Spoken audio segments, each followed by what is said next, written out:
errar, né? Isso aqui é uma dica. Para não errar, compre um vinho de 5 anos para cá. Então hoje nós estamos em 2022. Então o ideal seria você comprar, para não errar, alguma coisa como um vinho de 2018 para cá.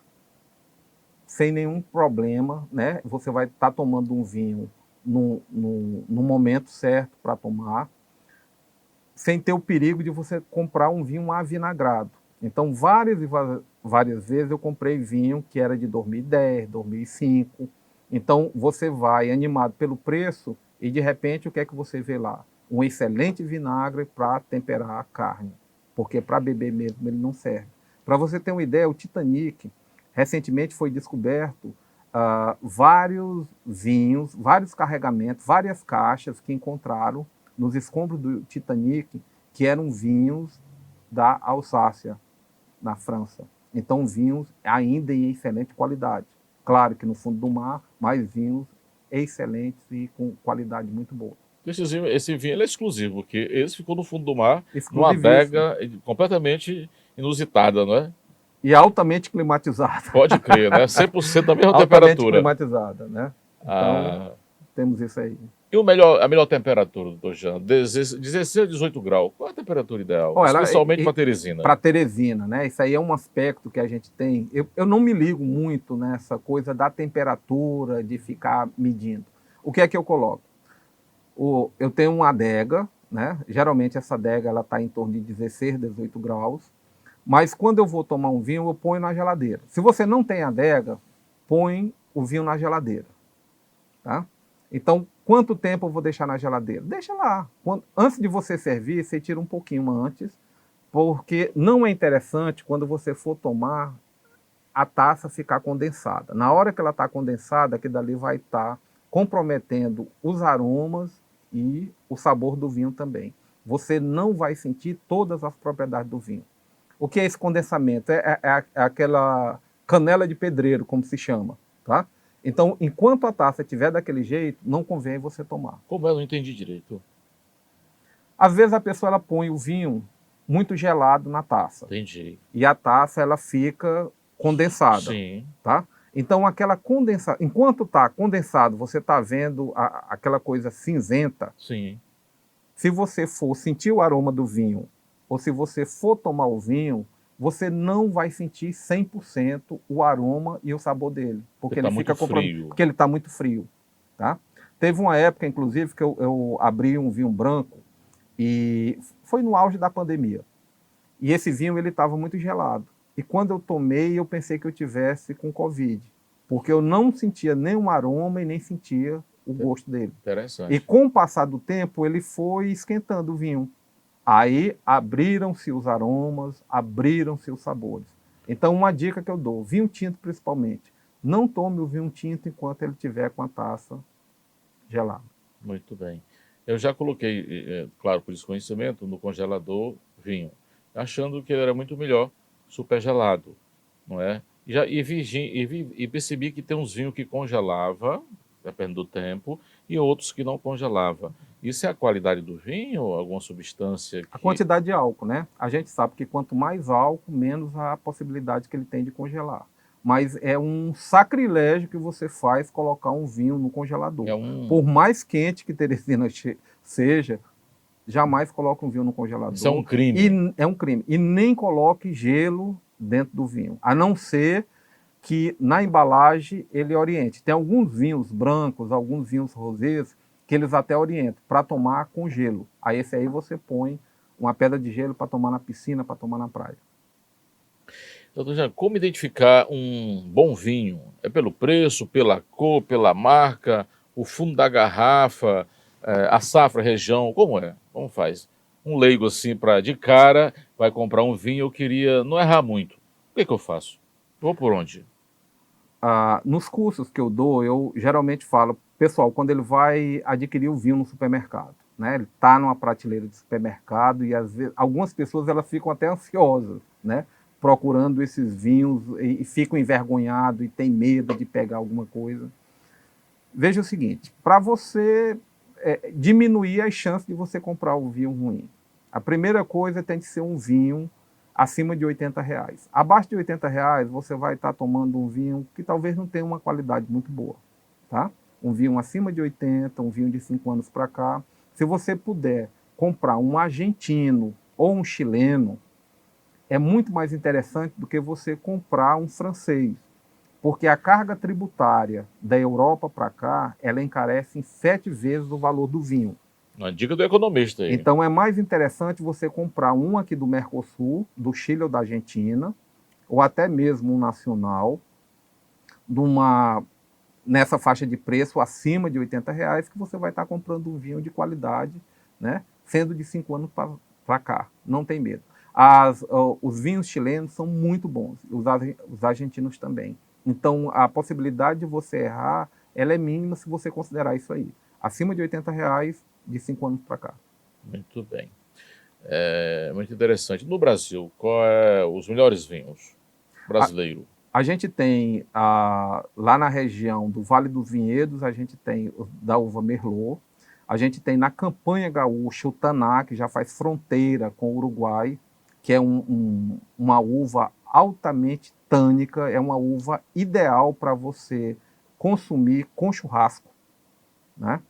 E a gente tem também o Syrah naquela parte da Serra da Mantiqueira, onde tem a parte de São Paulo, fronteira entre São Paulo e Minas Gerais.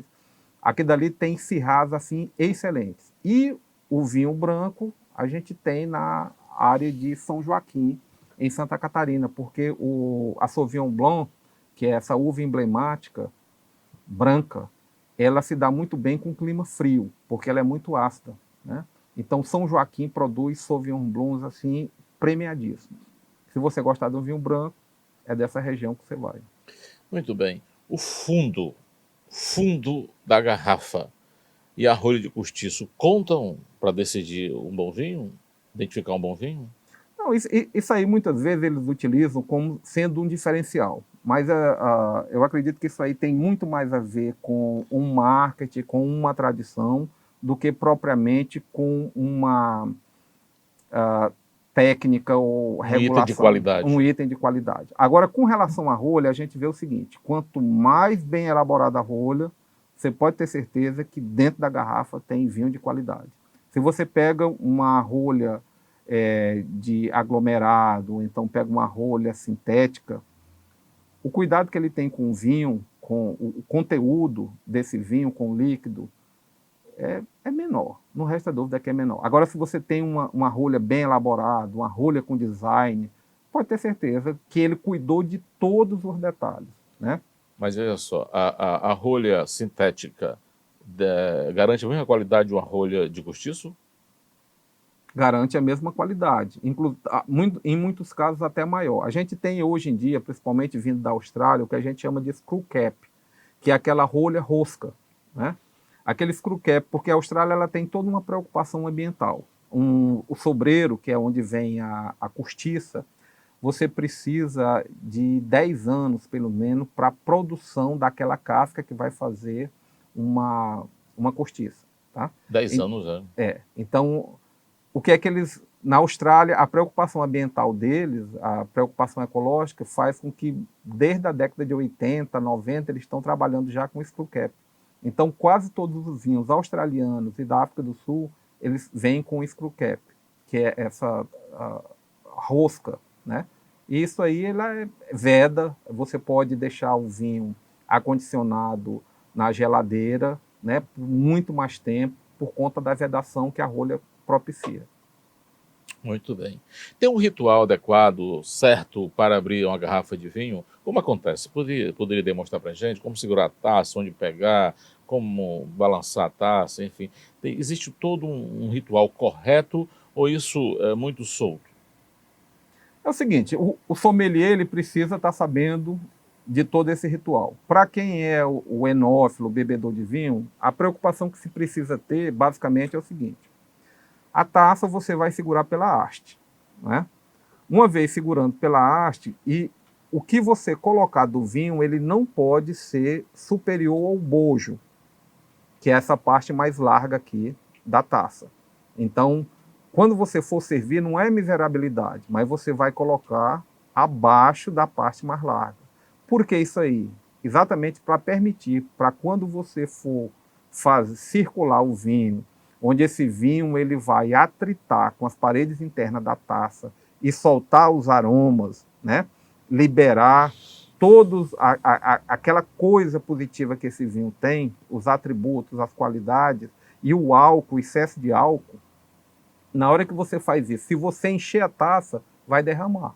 E você não vai sentir corretamente o aroma, porque o aroma ele fica circulando aqui enquanto o vinho está evoluindo na taça. Eu, felizmente, vou ter que confessar uma coisa que eu fiz em um determinado momento, achando que o vinho estava acabando e eu queria que a pessoa ficasse melhor servida, e eu quase enchi a taça da pessoa. E ela terminou assim, tipo que desistindo, como se dissesse, ele encheu minha taça, né? Foi uma falta de educação aí, foi Uma gafe, a gente pode chamar de gafe, né? E quem entende de vinho, ele vai dizer, esse cara não conhece. São filhos da mãe. O garçom do restaurante, ele vai observar isso aí. Os seus convivas, né, os seus convidados, eles vão observar que você não tem conhecimento do vinho. O simples fato de você pegar na taça dessa forma aqui, já diz tudo. Já entrega. Já entrega. Esse cara É um não analfabeto de conhece. vinho. Esse cara não conhece, tá? Porque você pega aqui exatamente para não esquentar o líquido. Isso aqui você toma dessa forma conhaque, que você toma em lugares frios e você, quanto mais quente, ele melhor. Muitas vezes ele é até esquentado com a chama. Já o vinho, você precisa preservar de uma certa temperatura, tá? Então, segura na taça ou segura nessa parte aqui. E fica nela. De vez em quando você dá uma circulada para sentir essa delícia que são os aromas que tem no vinho. Doutor Jean, existe um ritual para abrir uma garrafa de vinho, servir? Como isso acontece? Ou não, isso depende. Olha, se você está num restaurante, o que é que vai acontecer? O garçom que vai te servir, ele vai colocar um vinho e você vai... Quando ele colocar, ele vai colocar só um pouquinho para você fazer o primeiro nariz. O que é o primeiro nariz? É você sentir, sem balançar a taça, para ver se o vinho está estragado. Não é balançar antes, certo? Não. Botou na taça, você vai lá e faz o primeiro nariz. Testa se o vinho está estragado. Se ele estiver estragado, na mesma hora você vai sentir. É um cheiro de papelão molhado. Horrível, né? Ovo podre. É um vinho, um cheiro repugnante, um aroma repugnante. Tá ok, aí você dá uma circulada, aonde ele vai poder liberar alguns aromas, aí você sente novamente. Sentiu, experimentou, tá ok, manda servir.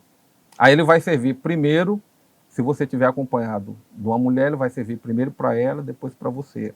Se você tiver com outras mulheres, ele vai servir a todas as mulheres e por último você. Se você tiver servindo ou acompanhado de amigos, homens, ele vai servir para o mais velho e por último, você sempre será o último. Aquele que pediu vai ser o último. E tá? o que pediu é o que prova. O que pediu é o que prova. Esse Exatamente. é o rito. Esse aí é o rito. Outra coisa, ele vai te dar a câmera, ou a rolha. Quando ele te der a rolha, aí você vai olhar aquela parte da rolha que está molhada e cheirar, só para ver se está estragado. Se tiver estragado, aí você chama imediatamente o garçom, o sommelier, para ele verificar aquilo dali. É claro que sempre vai ter um cheirinho de vinagre. Então isso aí não significa que o vinho está estragado, tá? Mas eu já vi gente, quando chega a rolha, ele cheira do lado contrário da rolha. Não, cheire do lado que está molhado. Tá? Aí, uma vez que você sentiu o cheiro de vinho, o cheiro de vinagre, deixa a rolha do lado. Não fica brincando a noite toda com aquela rolha que não tem necessidade. Tem gente que coleciona garrafa, rolhas, né, como troféus, né? Uhum. E vinhos? É melhor com queijo, com fruta, com semente, com petisco, com o quê? Também varia. Uma coisa que a gente normalmente comete um grande erro, Cândido, é combinar vinho, né, queijo com vinho tinto. O queijo, a maioria dos queijos, ele combina, ele harmoniza com o vinho branco. Porque a gordura do queijo, um queijo brie, um queijo gouda, um queijo mole, ele vai combinar com a acidez de um vinho branco. E se você coloca o tanino, harmoniza com o vinho tinto, o que é que vai acontecer? Aquele queijo ele vai amargar. Vai ficar com gosto metálico, né? Então, por isso é que às vezes a gente tem o quê? Você faz uma tábua de queijo, né? Vamos fazer uma festa com uma tábua de queijo. Aí, na ideia que a gente tem é servir um vinho tinto, porque geralmente é o vinho que é consumido, é o vinho tinto. Só que aquele vinho tinto, ele não vai harmonizar em nada com os queijos que você vai estar colocando, com exceção de um parmesão, se tiver lá. Mas todos aqueles queijos moles, eles vão conflitar com o tanino, e eles vão ficar com gosto metálico. E às vezes a gente não sabe disso aí. Uma pera, uma maçã, ela vai combinar com esse vinho branco. Então, assim, via de regra, o que é que combina com queijo? É vinho branco, para não errar. Tá? O vinho tinto ele vai combinar com o quê? Com aquilo que é escuro. É um salame, é uma carne, é um churrasco. Então, isso aí ele já entra mais dentro da linha de harmonização. Porque é como se o sal e a pimenta desse churrasco, dessa carne, ela vai harmonizar muito mais com o tanino, fazendo com que o vinho ele fique mais adocicado e mais palatável. Se de repente você, nessa comida, isso aí a gente já está falando de harmonização, né? O básico o que é? É o branco, a cor. O branco com o branco. O branco com carne branca. Um vinho branco com frango, um vinho branco com peixe, um vinho branco com fruto do mar. Ponto. Isso aí é basicão. Posso tomar um vinho tinto com fruto do mar? Pode. Você que é o dono do vinho, você pode. Mas ele não vai ficar legal. Às vezes você pega uma peixada amarela, que é um peixe delicioso, com um vinho tinto, o peixe vai ficar amargo.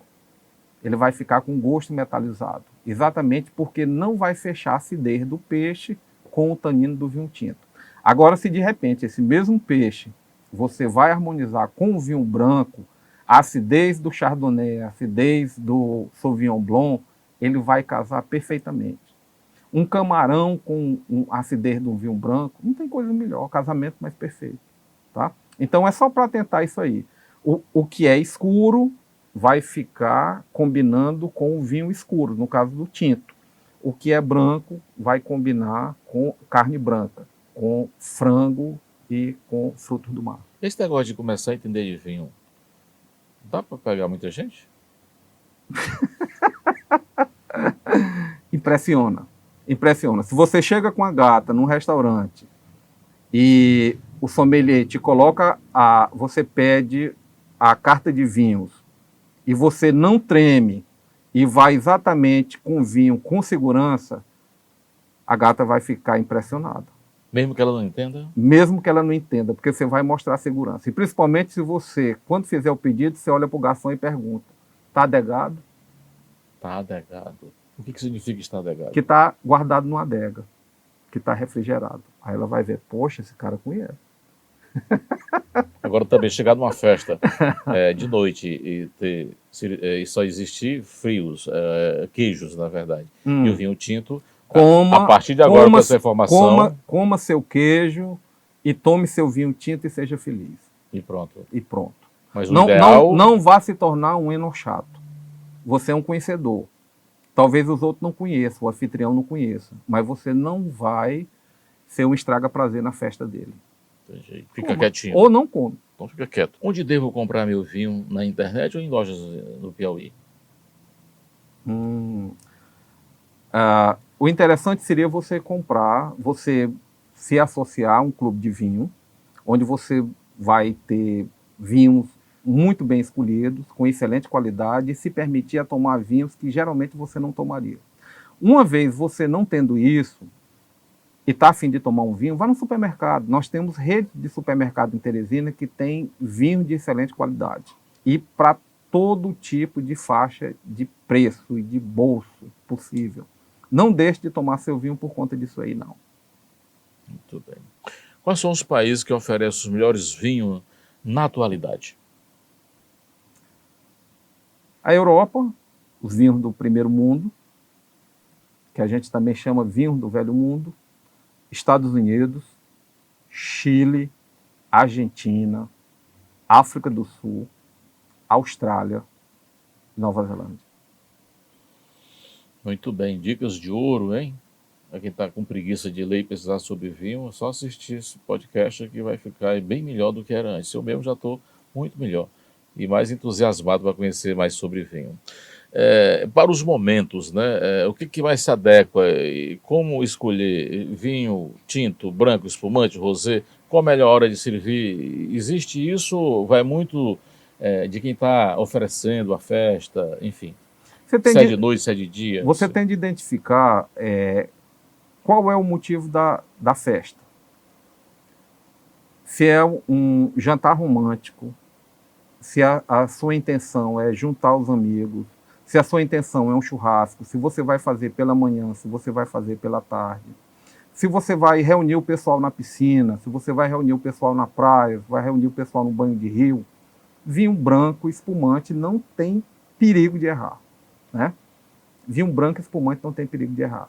Se vai fazer um jantar harmonizado, bota um Pinot Noir, que é o vinho médio, e é o que a gente chama de vinho gastronômico. Ele é médio porque ele é médio ácido, ele tem médio tanino, ele tem médio álcool, e ele combina muito bem com comida. Então ele tanto transita do peixe, carne de porco, até uma carne mais temperada, uma carne de gado mais temperada.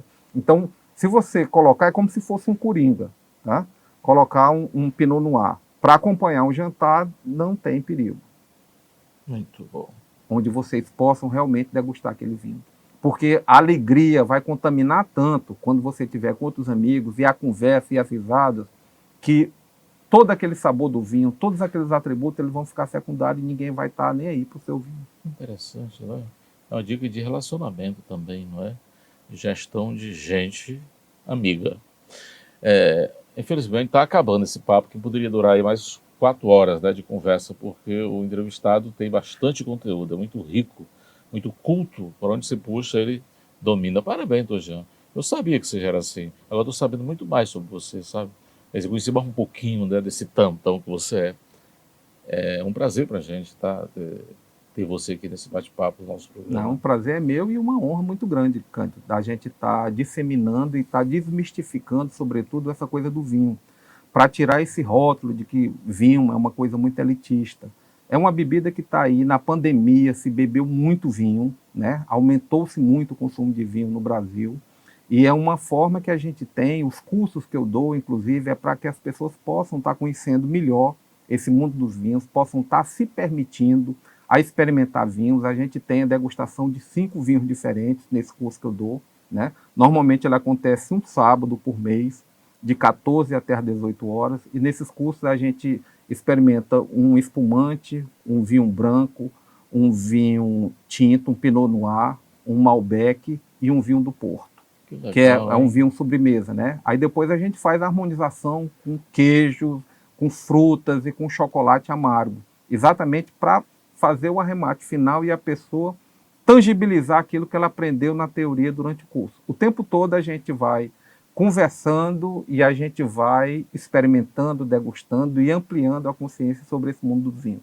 É bem interessante. O investimento por pessoa é razoável ou é muito só para quem Cândido, tem grande sponsor? Não. É relativamente baixo. É R$250 por pessoa, é um grupo pequeno, geralmente são 10 pessoas que a gente faz, né? Não mais do que isso, porque senão fica difícil da gente controlar e tem muita pergunta, né? Vem muita pergunta, as pessoas elas ficam animadas, muitas dúvidas, e é interessante ver a evolução que as pessoas têm pela experiência. Então, cada momento, verificando a acidez, verificando o que é tanino, verificando o que é álcool do vinho, verificando o que é o corpo do vinho, o que é um vinho novo, o que é um vinho velho. Então, tudo isso aí é visto no curso. E todo mês tem um curso? Todo mês a gente faz um curso. Um desses eu vou. Prometo que vou. Tem sommelier de água, refrigerante, cajuína ou outra bebida? Café. É? Né? Café.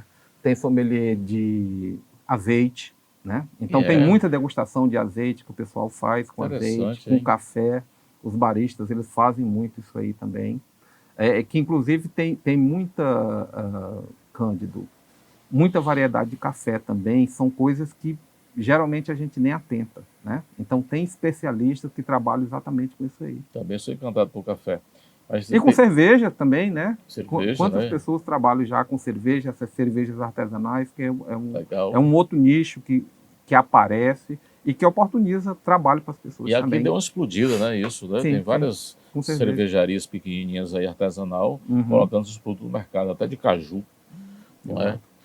Doutor Jean, muito obrigado. Quanta riqueza de conhecimento. Que bom se tivéssemos 100 anos para aprender, mas 100 para ensaiar e 100 para viver apreciando vinhos. Acabou o que era vinho. Tudo de Muito bom. obrigado, meu amigo, Dr. Jean Lustosa. Que orgulho. Fica agora para suas considerações finais e dirigir a nossa audiência. É para a gente verificar o que é que a gente pode fazer e se permitir com relação a isso aí, né? Com relação aos vinhos, com relação aos prazeres que a vida consegue dar para a gente, né? E que estão disponíveis aí. Basta você se permitir. E quando você entra dentro desse processo, é interessante porque ele não tem mais volta. Você vai ampliando cada vez mais e vai ficando mais perceptivo e vai valorizando mais essa coisa da gastronomia, essa harmonização, né? O que combina com o que, sem ter aquela coisa do nível de frescura. Não é frescura, é harmonização, tem a ver com culinária, tem a ver com todo um estudo. Trabalhar com vinho, conhecer vinho, tem a ver com cultura. Então, venha para essa cultura também. Ok. Qualquer coisa, tá lá, seu Instagram, jean.lustosa. E vinhobom.oficial. Me acompanha, me segue lá também. Show. Muito obrigado.